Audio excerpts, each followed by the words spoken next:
وكذلك هذه شتلة التوت الأبيض الأندونيسي.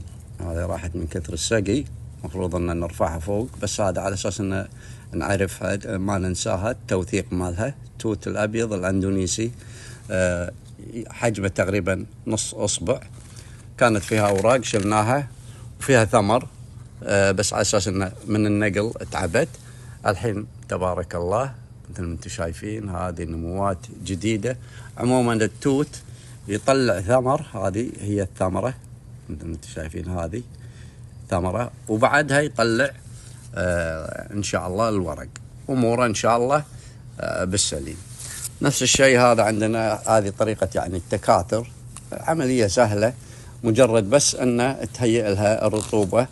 وهذا نوع من انواع النعناع، هم جابوا لي عجبني، اخذت منه مثل هذه الاغصان، هذه شفتوها، هذه كل واحدة حطيتها بقلطي، طبعا قسمتها على 1 2 3 4، وطلع عندنا ان شاء الله في منه راح نخليه خارجي طبعا للتجربة، لكن هذه انا شايفها يعني طلعها احسن. هذه راح اخليها عندي بالمحمية، بكاثر منه، نكهته حلوة